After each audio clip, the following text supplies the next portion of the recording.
Haleluya, salam kemenangan iman. Jumpa kembali dengan saya di hari yang diberkati ini.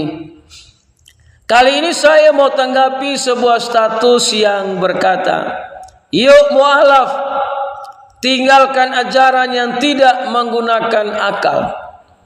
Karena menurut mereka tidak mungkin manusia jadi Allah. Ini akibat akal mereka itu tumpul, sehingga mereka tidak pernah melihat keajaiban Allah di dalam Yesus. Saudara yang terkasih, dalam status ini lagi dia berkata, sia-sialah pencipta menganugerahi akal pada kita jika tidak berfungsi. Akal yang tidak berfungsi adalah akal yang mati, akal yang ditutupi kegelapan.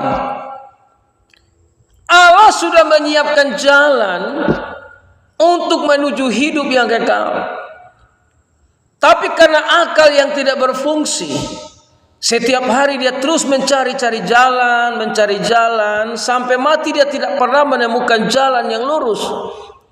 Karena akalnya itu tidak berfungsi lagi, sehingga dia tidak melihat Allah sudah menyiapkan jalan bagi orang-orang yang percaya kepada Allah di dalam Yesus.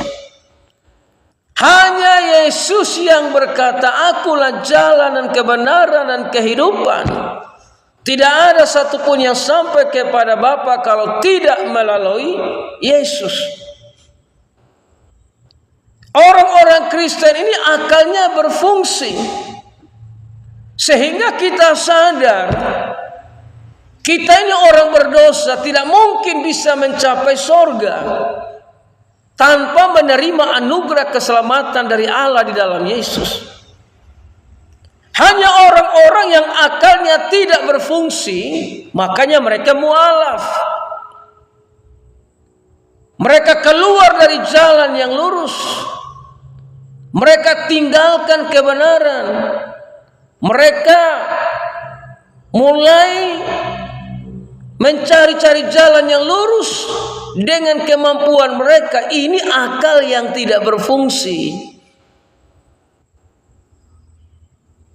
Makanya sebagai orang-orang Kristen itu kita bersyukur akal kita berfungsi sehingga kita bisa mengenal kebenaran di dalam Yesus Kristus.